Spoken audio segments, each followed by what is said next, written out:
Hello बच्चों, कैसे हैं आप सब लोग। तो मेरा नाम है निशांत और आप लोग मेरे साथ सीख रहे हो फिजिक्स। तो हमने नीट की एक chapter wise previous years question की सीरीज चला रखी थी, जिसमें हम ट्वेल्थ का chapter electric charges and electric field discuss कर रहे थे। इसका ऑलरेडी एक पार्ट जो है हम अपलोड कर चुके हैं। अगर आपने वो अभी तक नहीं देखा है तो उसकी वीडियो उसकी जो लिंक है हमारे पास पार्ट 1 की, इस वीडियो के डिस्क्रिप्शन में है, आप वहाँ से उसे देख सकते हो। ठीक है। तो पार्ट 1 में हमने 15 क्वेश्चन डिस्कस कर लिए थे। इसके आगे के क्वेश्चन जो है अब अपन डिस्कस करते हैं। एक चीज़ और कहूँगा मैं कि ये जो पीपीटी आप देख पा रहे हो, इसकी पीडीएफ हमारे टेलीग्राम चैनल पर, उसकी भी लिंक इस वीडियो के डिस्क्रिप्शन में अवेलेबल है। वहाँ पर आप जाके टेलीग्राम चैनल ज्वाइन कर लीजिए और इसकी क्लास की जो पीपीटी है वहाँ से आप देख सकते हैं उसे। ठीक है। बेटर ये रहेगा आप सबसे पहले वो पीपीटी देखें और उन क्वेश्चंस को ट्राई करें। फिर जो क्वेश्चन नहीं होते हैं उनके सॉल्यूशंस के लिए अगर आप इस वीडियो को यूज लोगे तो ज़्यादा बेनिफिट होगा आपका। ठीक है। चलिए फिर डिस्कशन स्टार्ट करते हैं। क्वेश्चन नंबर 16 देखिए।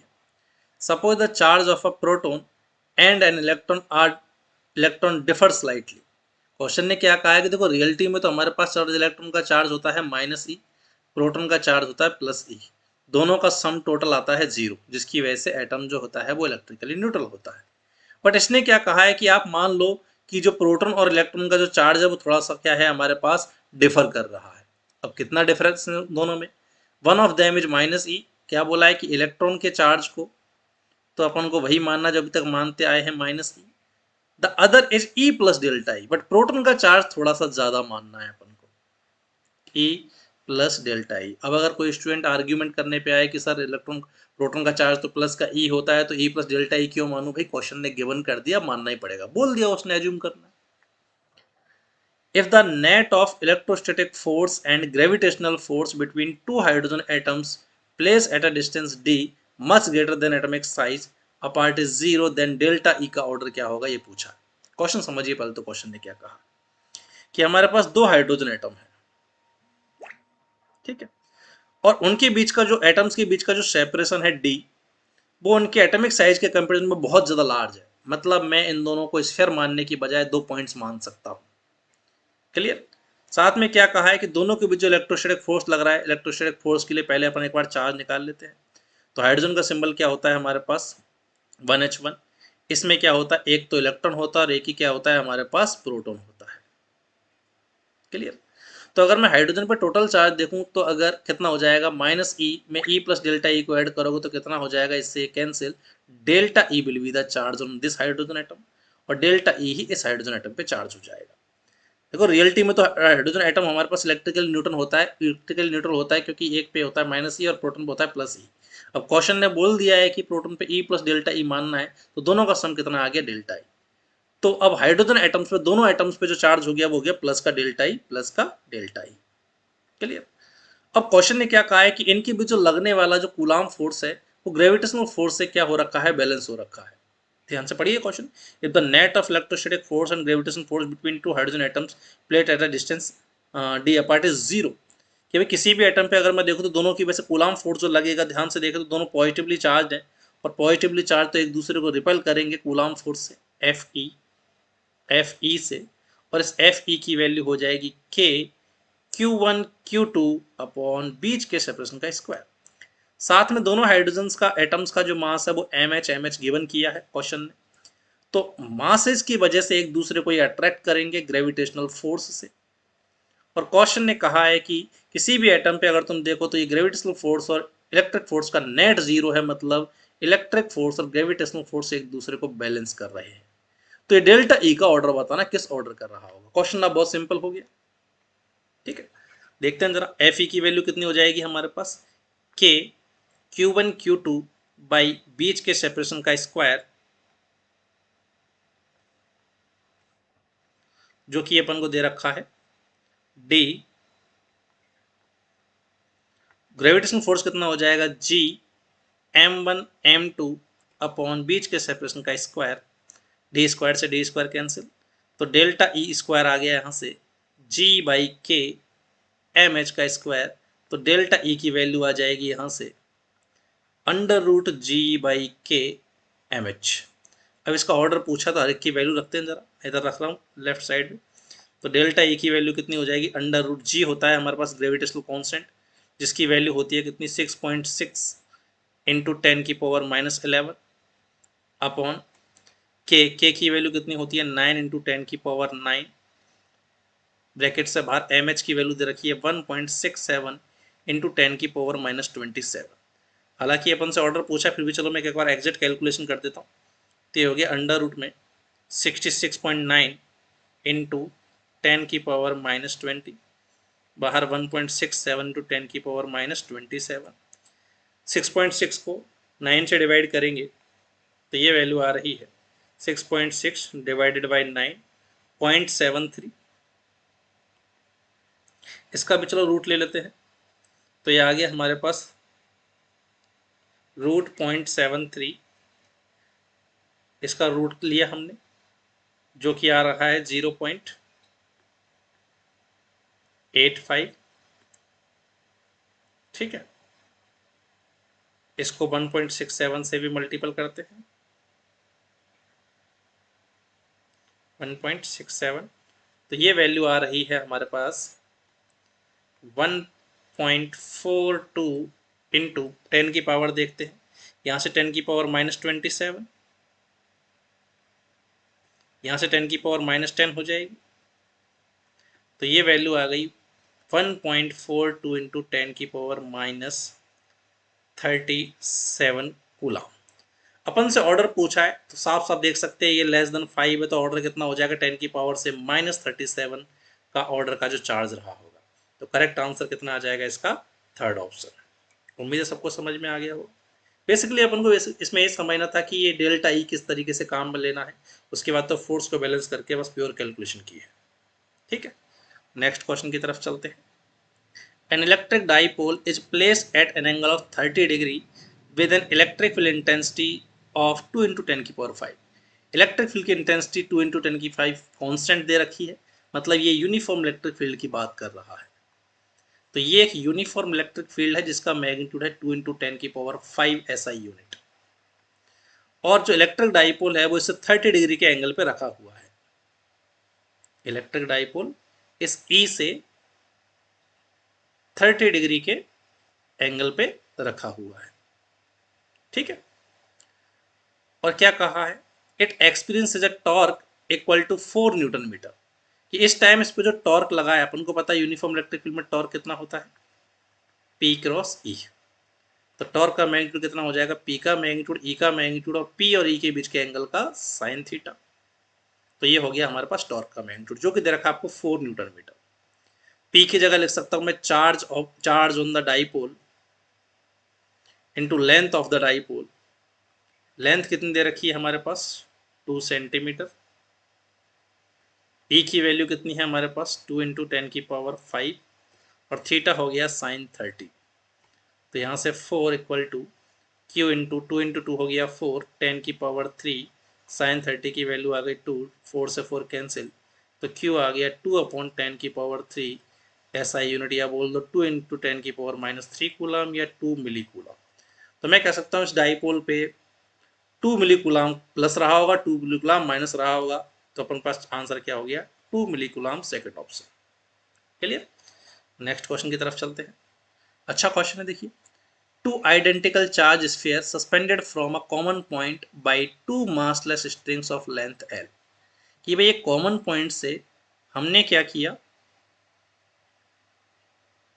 सेम लेंथ L लेकर के इनसे दो आइडेंटिकल चार्ज पार्टिकल, ये मान लेते हैं चलो कैपिटल Q, ये भी कैपिटल Q, इसका मास भी m रहा होगा और इसका मास भी m, ये सस्पेंड किए, are initially at distance d, शुरुआत में इनके बीच का जो गैप है वो d है, और साथ में बोला है कि d is very very less than L, कि d जो है वो L के कंपेरिजन में बहुत छोटा है।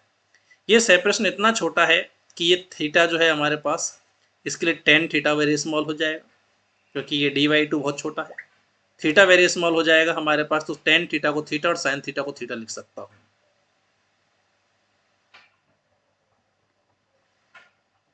चलिए, हालांकि डायग्राम में मैंने d काफी बड़ा दिखाया है समझने के लिए। अब आगे क्या कहा है, because of their mutual repulsion, ठीक है, म्यूचुअल रिपल्सन की वजह से डी गैप हो रखा था। The charge begins to leak from both the spheres at a constant rate. अब दोनों का दोनों जो स्फीयर्स हैं उनसे चार्ज घटने लगा और लीक होने की रेट मान लो d q by d t है। इस रेट से चार्ज घट रहा है और ये रेट क्या दे रखी है अपन को, कांस्टेंट दे रखी है। आगे पढ़ते हैं। At a result the sphere approaches each other with a velocity v, then v varies as a function of distance x between the spheres. कितना होगा अब समझना। अभी अगर इन पे फोर्स लिखूं तो मैं कोई जनरल केस ले लेता हूँ कि भाई लीक होने की वजह से इनके बीच का चार्ज, इनका चार्ज कम होता गया और किसी टाइम पे इन पर चार्ज क्यू हो गया और इस टाइम इनके बीच का कुछ एंगल बन रहा है, जनरल एंगल थीटा, बीच का सेपरेशन x है, कूलाम फोर्स लग रहा होगा इधर F दोनों पे, जिसकी वैल्यू होगी k Q1 Q2 अपॉन बीच के सेपरेशन का स्क्वायर। इस पार्टिकल पे नीचे लग रहा होगा mg, ये थीटा है तो ये भी थीटा, यहाँ से टेन थीटा अगर अपन लिखें तो ये बन जाएगा, इस f को यहाँ शिफ्ट करा दूँ तो ये बन जाएगा f upon mg, perpendicular upon base से। ठीक है, साथ में अगर मैं ज्योमेट्री से लिखूं तो टेन थीटा की वैल्यू क्या लिख सकता हूं, ज्योमेट्री से टेन थीटा को ऑलमोस्ट इक्वल साइन थीटा लिखा जा सकता है क्योंकि थीटा स्मॉल है। तो इस ट्राइंगल के लिए देखना जरा, इस ट्राइंगल के लिए साइन थीटा कितना हो जाएगा, x by two upon L. अब जरा वैल्यू रखते हैं यहाँ से, इधर रख रहा हूँ मैं सॉल्व करने के लिए। एफ की जगह तो रख दिया मैंने K Q square Y X square, ठीक है, एम जी बराबर है एक्स अपॉन टू एल के। अब देखो के कांस्टेंट है, एम जी कांस्टेंट है, एल कांस्टेंट है, तो और चार्ज जो है वो वेरिएबल है क्योंकि लीक हो रहा है, तो क्यू स्क्वायर प्रोपोर्शनल आ गया एक्स क्यूब के। अब क्यू भी वेरिएबल है, एक्स भी वेरिएबल है, अपन से बोला है कि वेलोसिटी ऑफ अप्रोच बताइए। तो देखिए धीरे धीरे क्या हो रहा होगा कि जैसे जैसे हमारे पास चार्ज कम होता जाएगा तो ये रिपल्सन कम होगा, रिपल्सन कम होगा तो एक्स कम होता जाएगा और ये एक्स कम होता जाएगा, हमारे पास बीच का सेपरेशन कम होगा और जिस रेट से कम हो रहा होगा D x Y D T, उसी वेलोसिटी से उसी रेट से ये अप्रोच कर रहे होंगे। तो D x Y D T जो है वो इनके अप्रोच की वेलोसिटी को रिप्रेजेंट करेगा। अब बस तुम्हें D x Y D T निकालना है, तो मैं इसका टाइम के रेस्पेक्ट में डिफरेंशिएशन कर रहा हूँ। चलो इसको थोड़ा और सॉल्व करके मैं क्यू प्रोपोर्शनल एक्स की पावर 3/2 लिख देता हूँ, रूट लेके दोनों तरफ। अब क्यू वेरिएबल है, एक्स वेरिएबल है, but d q by d t constant और d x by d t find करना। तो टाइम के रेस्पेक्ट में डिफरेंशिएशन करते हैं, तो यहाँ से क्यू का डिफरेंशिएशन हो जाएगा D q by d T proportional x की पावर 3/2 का हो जाएगा 3/2 एक्स की power 1/2 D x by d T. अब क्वेश्चन ने क्या कहा है कि ये जो रेट है ये कांस्टेंट दे रखी है पहले से कि चार्ज के लीक होने की रेट कांस्टेंट है, तो ये सारी की सारी चीज कांस्टेंट होगी, बस ये वेरिएबल बचा, बचा कुछ सारे कांस्टेंट में चला जाएगा। तो मैं कहूँगा एक्स की power half into d x Y D t का प्रोडक्ट जो है वो कांस्टेंट है, तो यहाँ से d x Y D t की वैल्यू प्रोपोर्शनल आ गई एक्स की पावर माइनस हाफ के, और ये d x Y D t ही इन दोनों चार्जेस के सेपरेशन के घटने की रेट या बोल दो अप्रोच की वेलोसिटी को बता रहा है। तो this D x Y D T will become velocity of approach और ये प्रोपोर्शनल हो जाएगी एक्स की पावर माइनस हाफ की। तो वेलोसिटी ऑफ अप्रोच एक्स की पावर माइनस हाफ की प्रोपोर्शनल होगी, तो करेक्ट आंसर कितना हो जाएगा हमारे पास, फोर्थ ऑप्शन। उम्मीद सबको समझ में आ गया हो। नेक्स्ट क्वेश्चन की तरफ चलते हैं। The electric field in a certain region is acting radially outward and is given by E equal to A R. तो जैसे देखो हमारे पास पॉइंट चार्ज होता है, पॉइंट चार्ज के लिए इलेक्ट्रिक फील्ड रेडियली आउटवर्ड होता है, ठीक है, बट वो 1/r² से वेरी कर रहा होता है। ऐसे ही हमारे पास बोला कि इलेक्ट्रिक फील्ड है वो रेडियली वेरी कर रहा है, बट इसके साथ क्या कहानी है, ये कांस्टेंट है, ये आर के साथ बढ़ रहा है, जैसे जैसे आर बढ़ता जाएगा वैसे वैसे ई बढ़ेगा। जैसे होता है ना सॉलिड स्फीयर में अंदर होता है, रेडियली बढ़ता जाता है हमारे पास, ई इन प्रोपोर्शनल आता है, सॉलिड स्फीयर में आर के प्रोपोर्शनल, बिल्कुल वैसा ही रिलेशन दे रखा है। आगे पढ़ते क्वेश्चन क्या कहा है। A charge content in a sphere of radius A centred at the origin of the field will be. क्या कहा है कि आप ओरिजिन पे सेंटर मानिए आर इक्वल टू 0 पे, तो बताइए ए रेडियस के इस स्फीयर में कितना चार्ज होगा। क्लियर। तो मैं इसके लिए गॉस लॉ लगा देता हूँ क्योंकि क्लोज सरफेस के मेरे को पता है फ्लक्स जो होता है वो क्यू इनसाइड अपॉन एप्सिलॉन से निकाला जा सकता है। तो इस ए सरफेस से मेरे को क्या निकालना है, इस ए रेडियस के स्फीयर से मेरे को चार्ज निकालना है, तो मैं यहाँ एरिया वेक्टर लेता हूँ हर जगह, और अपन को पता है क्लोज सरफेस के लिए एरिया वेक्टर किधर आता है, रेडियली आउटवर्ड। और इलेक्ट्रिक फील्ड भी रेडियल है, तो हर जगह ई भी रेडियली आउटवर्ड हो जाएगा हमारे पास। क्लियर। और यहाँ अगर मैं ई का मैग्नीट्यूड भी लिखूँ इस डिस्टेंस पे तो बस स्मॉल आर की जगह ए लिखना है, तो या ई का मैग्नीट्यूड कितना हो जाएगा ए इंटू ए। हर जगह ई का मैग्नीट्यूड भी सेम हो गया कांस्टेंट। देखो मैग्नेटिक फील्ड यूनिफॉर्म नहीं है क्योंकि डायरेक्शन हर जगह अलग अलग है, बट इलेक्ट्रिक फील्ड का मैग्नीट्यूड यूनिफॉर्म है। ठीक है, इलेक्ट्रिक फील्ड वेक्टर यूनिफॉर्म नहीं है, मैग्नीट्यूड यूनिफॉर्म हो गया उसका हर डीए के लिए। अब गॉस लॉ लगाते तो गॉस लॉ बोलता है किसी क्लोज सरफेस के लिए नेट इमर्जिंग फ्लक्स होता है E dot D equal to charge inside the close surface upon epsilon naught. अब क्लोज इंटीग्रल करते हैं तो इस सरफेस के लिए अगर मेरे को तो क्या हो जाएगा ई का मैग्नीट्यूड गॉसियन सरफेस का डी ए इंटू दोनों के बीच का एंगल जो कि 0 हो गया हमारे पास, ये हो जाएगा Q inside upon epsilon not. ठीक है, अब ई का मैग्नीट्यूड हर डीए पर, हर डीए के लिए ई का मैग्नीट्यूड कांस्टेंट है तो ये तो आ जाएगा बाहर की तरफ, क्लोज इंटीग्रल डीए बच जाएगा, थीटा हर जगह 0 तो cos 0 1 बनता जाएगा। ई का मैग्नीट्यूड रख देते ए इंटू ए। अब डी ए क्या है गॉसियन सरफेस का एरिया, तो D A D A D A D A का इंटीग्रेशन करोगे क्लोज इंटीग्रेशन तो पूरा गॉसियन सरफेस का एरिया मिल जाएगा 4 पाई ए स्क्वायर। तो यहां से मैं साफ साफ देख पा रहा हूं कि इस स्फीयर के अंदर कितना चार्ज होगा, ये हो जाएगा epsilon not into 4 pi A cube into capital A. अब ऐसा कौन सा ऑप्शन देखिए, epsilon not into 4 pi A cube, ये रहा epsilon not a into 4 pi A cube, fourth option will be the correct answer. उम्मीद है सबको समझ में आ गया होगा। ठीक है, नेक्स्ट क्वेश्चन की तरफ चलते हैं। Two pith balls carrying equal charges are suspended from a common point by string of equal length। क्या कहा है कि दो पिथ बॉल है हमारे पास, तो दोनों आइडेंटिकल स्ट्रिंग एल लेंथ वाले से, एल मैंने मान लिया है गिवन नहीं किया, इससे सस्पेंडेड है। ठीक है, और इन पे चार्ज भी इक्वल है, मास भी इनके सेम होगा, आइडेंटिकल बॉल्स हैं तो इनके बीच का सेपरेशन अभी आर है। Now the strings are rigidly clamped at half of the height, the equilibrium position between the balls now become. अब आर डैश कितना हो जाएगा अगर हाइट को आधा कर दिया जाए, तो मैं हाइट के साथ हाइट और आर में रिलेशन निकाल लेता हूँ। तो जरा इस डायग्राम को मैं फिर से बना रहा हूँ। तो अगर मैं इन चार्जेस को फिक्स कर दूं, एम फिक्स है, इस हाइट को एच मान लूँ, बीच का सेपरेशन आर ले लिया जाए, तो अभी सिनेरियो क्या हो रहा होगा, दोनों में म्यूचुअल रिपल्सन लग रहा होगा, के Q1 Q2 बाई सेपरेशन का स्क्वायर, साथ में नीचे ग्रेविटी काम कर रही होगी, दोनों पे मैं एक पे दिखा रहा हूँ। यहाँ इस टाइम ये इक्विलिब्रियम में है, ये थीटा है तो ये भी थीटा। इक्विलिब्रियम के लिए मैं कह सकता हूँ ये एफ को उठा के यहाँ रख दो, पैरेलल शिफ्ट किया जा सकता है वेक्टर को, तो टेन थीटा की वैल्यू हो जाएगी F upon M G perpendicular upon base. साथ में ज्योमेट्री से अगर मैं देखूँ तो टेन थीटा की वैल्यू क्या लिखेंगे इस ट्राइंगल में, ये तो हो गया perpendicular R by two upon base क्या हो जाएगा एच। देखो एक क्वेश्चन अभी थोड़ी देर पहले किया था अपन ने, ये चार्ज लीक होने वाला, यहाँ पर हमारे पास क्या था, थीटा वेरी स्मॉल था इसलिए टेन थीटा को साइन थीटा के बराबर लिख दिया था।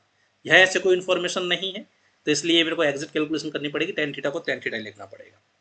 अब फोर्स की वैल्यू रखते हैं तो ये हो जाएगा K Q square upon are square M G equal to R square two H. अब सेकंड सिनेरियो के लिए उसने क्या किया, केवल हाइट और आर को वेरिएशन देखा, बाकी क्यू एम सेम रखे। तो क्यू कांस्टेंट हो गया, एम कांस्टेंट हो गया, एच की चलो इसने वाई दे रखा है, मैंने एच ले लिया था, ठीक है चलो एच ले लेते, एच की जगह मैं वाई रख देता हूँ हर जगह।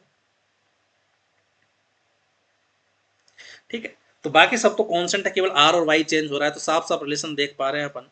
आर की पावर जो ये है हमारे पास, एक बार कैलकुलेशन चेक कर देता हूँ, एफ हो गया K Q square by R square M G, और ये है आर बाई टू है ना, सॉरी ये आर बाई टू आया था यहाँ से, तो यहाँ से रिलेशन कितना आ गया अलग से लिख देता हूँ, k Q square upon are square M G equal to आ गया आर बाई टू वाई। तो रिलेशन क्या आ रहा है यहाँ से, y equal to are cube into m g by two k Q square.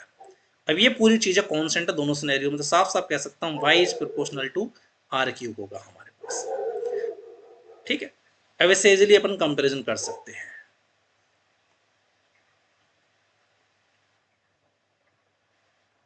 अब क्वेश्चन ने क्या कहा है, बोला है कि अगर y को आधा कर दिया जाए तो नया r कितना होगा, तो सीधा सीधा देख सकता हूं मैं y2 अपॉन y1 बराबर होगा r2 अपॉन r1 की पावर 3 के। बाद में हाइट हो गई y/2, पहले हाइट थी y, तो बाद में r डैश हो गया, पहले था r। सॉल्व करते हैं, y से y कैंसिल, ये वैल्यू आ गई 1/2, क्यूबिक रूट लिया इसका तो ये आ गया 1/2 का क्यूबिक रूट। तो यहाँ से r डैश की वैल्यू साफ साफ नजर आ रही है मुझे, r डैश आ गया r/2 का क्यूबिक रूट। ऐसा कौन सा ऑप्शन है, r/2 का cubic root, first option will be the correct answer. Clear, next question की तरफ चलते हैं। What is the flux through a cube of side A if a point charge Q is at one of its corner? Question ने क्या कहा है कि ये हमारे पास एक क्यूब है और एक चार्ज जो है वो इस क्यूब के कॉर्नर पे रखा हुआ है। ठीक है, तो चार्ज को अगर मैं पॉइंट चार्ज को अगर स्फीयर मान लूं तो यहाँ अगर एक चार्ज रखेंगे तो इसका केवल 1/8 पार्ट ही इसके अंदर होगा। जैसे मान लो यहाँ अगर स्फीयर होता पूरा का पूरा ये, तो उसका केवल ये वाला हमारे पास 1/8 पोर्शन जो है, केवल ये 1/8 पोर्शन ही इसके अंदर होता। ठीक है, मैं एक बार बता भी देता हूँ डाटा। अगर चार्ज हमारे पास कॉर्नर पे होता है तो वो केवल 1/8 कंट्रीब्यूशन करता है। अगर वो एज पे होता है कहीं भी तो उसकी वजह से 1/4 अंदर की तरफ कंट्रीब्यूशन होता है, और फेस पे होता है तो उसकी वजह से हाफ अंदर होता है। फिलहाल अपन को बोला है कि एक चार्ज क्यू कॉर्नर पे रखा हुआ है, और अगर चार्ज क्यू कॉर्नर पे रखा हुआ है, एक ही चार्ज है क्यू, तो अंदर कितना होगा, इसका 1/8 होगा।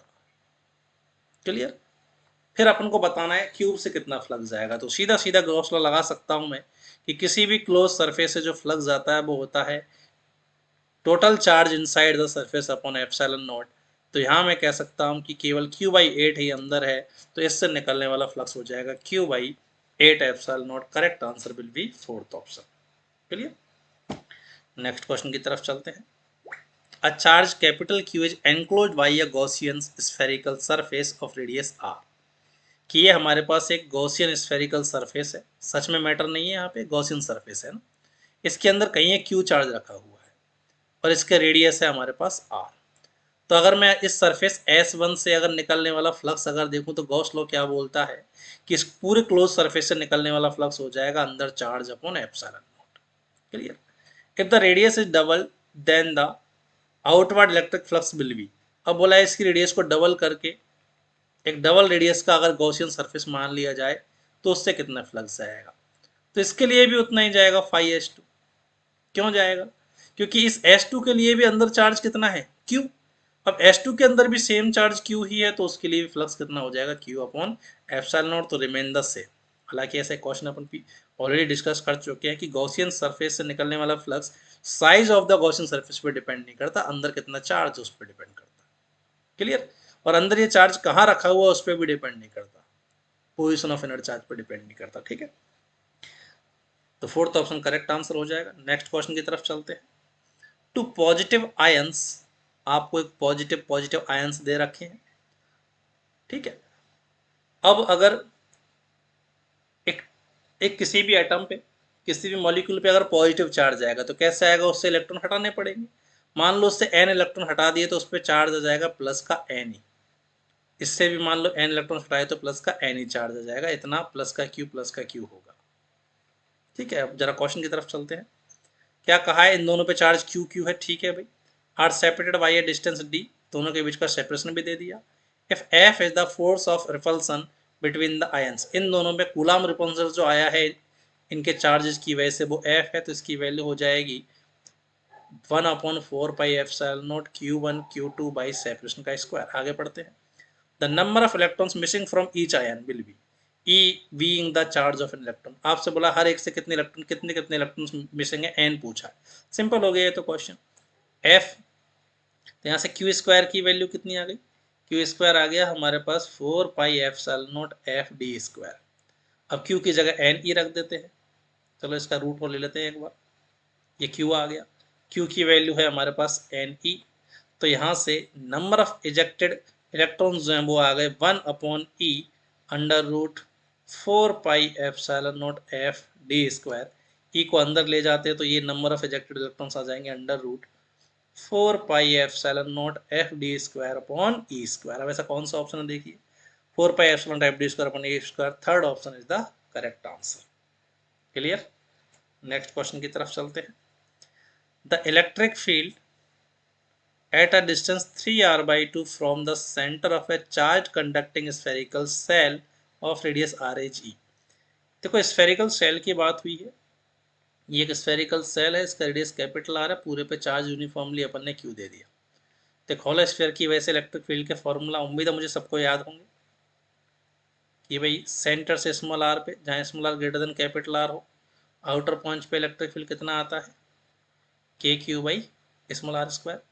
सरफेस पे KQ/ कैपिटल आर स्क्वायर, अंदर जीरो होता है। अब क्वेश्चन ने क्या कहा है कि सेंटर से 3r/2 पे, मतलब स्मॉल आर की जगह 3r/2 दे रखा है, यहाँ इलेक्ट्रिक फील्ड E मानना है, ठीक है। आउटर पॉइंट पे इलेक्ट्रिक फील्ड E हो गया, तो बोला है electric field eight A distance r/2 from the centre. अब सेंटर से कैपिटल R/2, ये तो इनर पॉइंट हो गया, सोचने की जरूरत ही नहीं है, अंदर तो इलेक्ट्रिक फील्ड जीरो होता है, ई केवल कंफ्यूज करने के लिए दे रखे। तो इनर पॉइंट पे इलेक्ट्रिक फील्ड कितना हो जाएगा, zero. First option will be the correct answer. Next question देखिए, a thin conducting ring of radius capital R given charge capital Q। ये हमारे पास पूरी की पूरी रिंग है और इस पूरे पे चार्ज फैला रखा है अपन ने, कैपिटल Q। यूनिफॉर्म डिस्ट्रीब्यूशन के लिए मैं इसका लीनियर चार्ज डेंसिटी लैम्बडा मान लेता हूँ। The electric field at the centre O of the ring due to the charge on part A, K, B of the ring is E। कि centre पे A, K, B की वजह से electric field E है, तो the electric field at the centre due to the charge on the part A, C, D, AB कितना होगा। एक बार जरा मैं हल्का सा कुछ फॉर्मूले रिवाइज करा देता हूँ आपको, कि अगर कोई भी आर्क है और इस पे लीनियर चार्ज डेंसिटी है लैम्बडा, यूनिफॉर्म है, तो इसके सेंटर पे जो इलेक्ट्रिक फील्ड आता है इस आर्क के पे, वो आता है अलोंग द बाइसेक्टर। अब अगर पॉजिटिवली चार्ज है तो यहाँ 1 कूलम रखेंगे तो रिपल्सन का आएगा, और नेगेटिवली चार्ज होता तो हमारे पास अट्रैक्शन का आ जाता। तो एक आर्क की वजह से, यूनिफॉर्मली चार्ज आर्क की वजह से जो इलेक्ट्रिक फील्ड आता है वो आता है अलोंग द बाइसेक्टर। अगर ये आर्क सेंटर पे पूरा एंगल थीटा नोट बना रहा है, तो इस E की वैल्यू आती है 2k lambda Y capital R sine theta naught by 2। Clear, okay, बहुत बढ़िया। साथ में जो रिंग होती है यूनिफॉर्मली चार्ज, उसके सेंटर पे इलेक्ट्रिक फील्ड कितना होता है, पूरी रिंग की वजह से नेट जीरो होता है। अब इन्हीं दो चीजों को मैं यहाँ काम में ले रहा हूँ। तो आपसे क्या कहा है कि इस A, K, B वाले पार्ट की वजह से सेंटर पे इलेक्ट्रिक फील्ड है E। तो देखो इस पे अगर पॉजिटिव चार्ज है हमारे पास, क्योंकि बोल भी रखा है पॉजिटिव चार्ज, तो इस पूरी की वजह से इस रिंग के बाइसेक्टर के अलोंग रिपल्सन का आएगा इधर की तरफ E। तो मैं कह सकता हूँ इस A, K, B वाले पार्ट की वजह से सेंटर पे इलेक्ट्रिक फील्ड इधर E आएगा। क्लियर। और अपन को पता है नेट जीरो होना चाहिए, तो नेट जीरो होने के लिए बचे कुछ पार्ट की वजह से E ही आना चाहिए अपोजिट डायरेक्शन में। अब आपसे पूछा इस बचे कुछ पार्ट का बताइए हमारे पास कि इस A, C, D, V part का कितना हो जाएगा। तो A से D, V की वजह से E ही हो जाएगा इस डायरेक्शन में, और ये डायरेक्शन क्या है, अलोंग OK। तो आंसर होगा E अलोंग OK। कौन सा ऑप्शन है, देखो E along OK, third option will be the correct answer. Clear, ध्यान देना नेट जीरो होगा। अब इसकी वजह से E आया है, तो रिमेनिंग पूरे की वजह से भी E अपोजिट में होना चाहिए, तभी जीरो हो। नेक्स्ट क्वेश्चन देखते हैं। देखो क्वेश्चन देखने में बड़ा सा लग रहा है, सिंपल सा। 3 point charges Q - 2Q and Q are placed at point, coordinate system दे रखे हैं। तो जरा मैं एक्स वाई जेड एक्सेस मान लेता हूँ पहले। तो ये एक्स एक्सेस, ये वाई एक्सेस, और बाहर की तरफ जेड एक्सेस आ जाएगा, जरूरत पड़ेगी तो ड्रॉ कर लेंगे उसे। 3 पॉइंट चार्ज और कहाँ रखे हुए हैं, ए पहला रखा हुआ है 0 0 A पे, वाई एक्सिस पे रखा हुआ है, यहाँ रखा हुआ है प्लस का Q। दूसरा 0 0 0 पे ओरिजिन पे रखा हुआ है माइनस का 2Q। तीसरा रखा हुआ है एक्स एक्सिस पे A पर प्लस का Q। The magnitude and direction of the electric dipole movement of the assembly पूछा है, इलेक्ट्रिक डाइपोल मूवमेंट पूछा है। तो देखो इलेक्ट्रिक डाइपोल मूवमेंट क्या होता है हमारे पास, अगर कोई चार्ज है हमारे पास -Q + Q का पेयर, तो डाइपोल मूवमेंट हमेशा माइनस से प्लस की तरफ होता है। कितना होता है, चार्ज इनटू डाइपोल की लेंथ। क्लियर। तो अब यहाँ पर तो ऐसे कोई चार्ज दे नहीं रखे, कोई बात नहीं, इस -2q को ना आप दो पॉइंट्स में तोड़ दो, -q और -q, टोटल तो -2q ही है। तो ये -q प्लस q मिलके एक डाइपोल बन जाएगा जे कैप की तरफ, ये -q से +q की तरफ दूसरा डाइपोल बन जाएगा जे कैप की तरफ। इसका डाइपोल मोमेंट आ जाएगा q इंटू डाइपोल की लेंथ a, और इसका डाइपोल मोमेंट आ जाएगा q इंटू इस डाइपोल की लेंथ a। तो मैं कह सकता हूँ हमारे पास दो वेक्टर हो गए, एक p है जे कैप की तरफ, एक p है आई कैप की तरफ। तो दोनों का वेक्टर सम एग्जैक्ट बीच में आ जाएगा नेट 45 पर, किधर आ जाएगा √2p। अब p की वैल्यू रख देते तो √2qa, इतना नेट मैग्नेटिक सॉरी इतना नेट डाइपोल मोमेंट होगा। डायरेक्शन वेक्टर भी अगर मैं लिखूं तो साफ साफ कह सकता हूं x बाई प्लेन में आ रहा है, तो नेट डाइपोल मोमेंट आएगा एग्जैक्ट बीच में, इधर की तरफ कितना आएगा √2qa, और डायरेक्शन हो गई हमारे पास 45 पे। हमारे पास पॉइंट्स की फॉर्म में कहूँ तो 45 पे कहाँ आएगा y इक्वल टू, ये 45 है तो स्लोप कितना हो जाएगा हमारे पास, स्लोप हो जाएगा 1045 से 1, तो y इक्वल टू एक्स की स्ट्रेट लाइन आएगी हमारे पास। अब ऑप्शन देखते हैं, √2qa यहाँ भी है बट अलोंग एक्स डायरेक्शन नहीं है, अलोंग वाई डायरेक्शन भी नहीं है।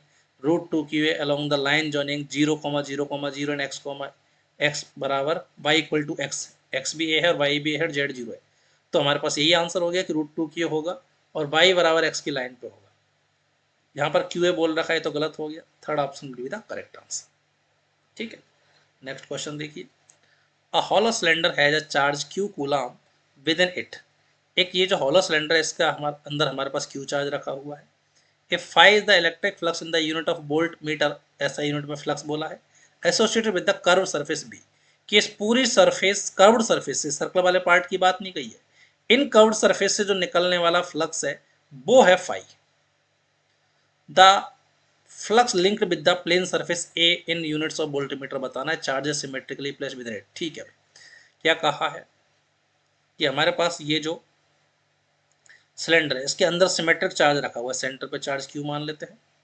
ठीक है, तो इससे फील्ड लाइंस निकलेंगी। ठीक, तो इस कर्व्ड सरफेस से निकलने वाला फ्लक्स तो है फाई। अब साफ साफ कहता हूं, कह सकता हूं अगर ये सेंटर पे रखा हुआ है तो जितनी फील्ड लाइंस इस सर्कल वाले पार्ट से निकलेंगी उतनी ही इससे निकलेंगी, तो दोनों सर्कल का फ्लक्स सेम होगा, बट वो कर्व्ड के बराबर नहीं होगा क्योंकि कर्व्ड से तो ज्यादा निकलेंगी। क्लियर? तो मैं कह सकता हूं हमारे पास टोटल फ्लक्स अगर लिखा जाए सिलेंडर का, तो सिलेंडर तो क्लोज सरफेस है और क्लोज सरफेस से निकलने वाला फ्लक्स होता है total inside charge upon epsilon naught. अपन से टोटल नहीं पूछा, अपन से पूछा सर्कल का, एक सर्कल का वो भी। तो मैं इसके टुकड़े कर देता हूं जरा। तो टोटल सिलेंडर का फ्लक्स क्या लिख सकता हूं मैं, इस पूरे कर्व्ड सरफेस का फ्लक्स जो कि फाई दे रखा है, प्लस एक ए सरफेस का जो फ्लक्स है वो फाई ए अगर होगा तो सी का भी सेम होना पड़ेगा, तो टोटल हो जाएगा 2 फाई ए, क्योंकि दोनों बराबर है। तो सी और ए का फ्लक्स कितना हो गया, टोटल मिला के 2 फाई ए, कर्व्ड का हो गया फाई, यही टोटल आएगा सिलेंडर का फ्लक्स। तो यहाँ से ए के हिस्से में कितना आ रहा है, ये आ रहा है Q upon epsilon naught minus phi into half. तो सर्कल ए से हमारे पास इतना फ्लक्स जाएगा, और ऐसा कौन सा ऑप्शन है, second option is the correct answer. उम्मीद है सबको समझ में आ गया होगा। नेक्स्ट क्वेश्चन देखते हैं। An electric dipole moment P is lying along a uniform electric field. आपसे क्या कहा है कि एक यूनिफॉर्म इलेक्ट्रिक फील्ड है ई, और इसमें ई की ही डायरेक्शन में एक डाइपोल जो है वो अलाइंड है। तो फिलहाल पी और ई के बीच का जो थीटा है वो 0 हो रखा। The work done in rotating the dipole by 90 degree. अब इस डाइपोल को 90 डिग्री से घुमाना है, मतलब थीटा 90 करना है इनके बीच का, तो कितना वर्क करना पड़ेगा। अब ऐसे तो इसको सॉल्व करने के दो तरीके हैं। तो एक्सटर्नल का वर्क कितना हो जाएगा हमारे पास, अगर पहले पी और ई के बीच का एंगल θ1 है, तो θ1 से θ2 घुमाने में जो वर्क होता है, सीधा सीधा रिजल्ट पता है अपन को कितना होता है, p e cos θ1 minus cos θ2। अब θ1 को 0 ले लीजिए, θ2 को 90 लेके भी वर्क निकाल लेंगे। तो ये हो जाएगा पी ई, पहले एंगल था 0, बाद में एंगल करना है 90, कॉस 90 0 हो जाएगा, तो ये वर्क आ जाएगा प्लस का पी, फोर्थ ऑप्शन। क्लियर? इसको ऐसे भी कर सकते हैं, एक्सटर्नल का वर्क विदाउट काइनेटिक एनर्जी में चेंज किए अगर इसको घुमाना है अपन को, तो मैं कहूंगा ये होता है final potential energy minus initial potential energy. अब पोटेंशियल एनर्जी होती है डाइपोल की यूनिफॉर्म इलेक्ट्रिक फील्ड में माइनस पी डॉट ई। तो पहले फाइनल पोटेंशियल एनर्जी कितनी हो जाएगी, माइनस पी डॉट ई, या बोल सकता हूं इसको मैं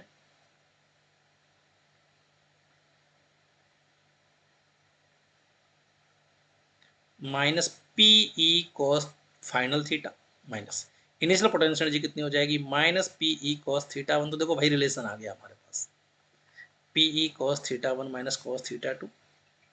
क्लियर, आगे बढ़ते हैं जरा। A square surface of length L metre is in the plane of the paper. ये स्क्वायर सरफेस जो है वो बोर्ड हमारे पास प्लेन पेपर के प्लेन में है, और uniform electric field is also in the plane of paper. दोनों के दोनों सेम ही प्लेन में है। तो मैं कह सकता हूँ कि बोर्ड, ये जो आप देख पा रहे हो स्क्रीन, स्क्रीन के ही प्लेन में हमारे पास सरफेस और इलेक्ट्रिक फील्ड लाइन्स भी इसी से चिपक के निकल गई। तो कभी भी इस सरफेस को कोई भी लाइन क्रॉस नहीं करेगी, अंदर अंदर इंटर नहीं करेगी इसमें। क्लियर, तो जब इस सरफेस को कोई लाइन क्रॉस ही नहीं करेगी तो इससे पास होने वाला फ्लक्स कितना हो जाएगा, zero. Third option will be the answer. Clear, हालांकि क्वेश्चन मैंने पहले पढ़ रखा है इसलिए सीधा आंसर मैंने बता दिया। एक और मेथड देखते हैं, आगे क्या कहा है। It is limited only in the lower half of the square surface. Electric flux बताना है पूरे सरफेस से कितना जाएगा। इलेक्ट्रिक फील्ड केवल यहाँ नहीं है, केवल यहाँ है। तो एक तो सीधा सीधा कह सकता हूँ कि ये फील्ड लाइन से चिपक के निकल जाएंगी, इसको क्रॉस नहीं करेंगे, इसलिए फ्लक्स जीरो है।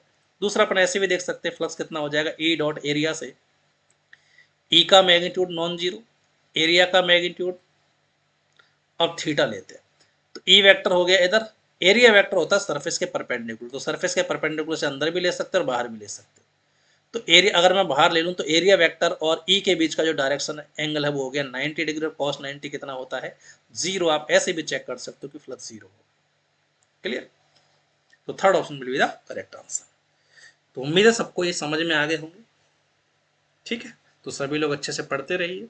हमने ऑलरेडी 12th का जो है वो चैप्टर 1 चैप्टर 2 डिस्कस कर लिया है। बहुत जल्दी इसकी बाकी वीडियोज भी आएगी। 11th और 12th दोनों ही क्लासेस के PYQ जो सीरीज है वो चल रही है, साइमल्टेनियसली चल रही है, तो उनको देखना भी मत भूलना। ठीक है, बाकी अगर आपके फ्रेंड्स, आपके साथ में और भी स्टूडेंट्स जो हैं, उनको भी अगर इसकी नीड है तो आप डेफिनेटली उनके साथ शेयर कीजिए, बिकॉज शेयर इज केयरिंग। ठीक है, जितने ज़्यादा से ज़्यादा बच्चों को अपन हेल्प कर पाएँ उतना ज़्यादा अच्छा है। तो गुड लक सभी को, गॉड ब्लेस यू। मिलते हैं नेक्स्ट डिस्कशन में। Thank you.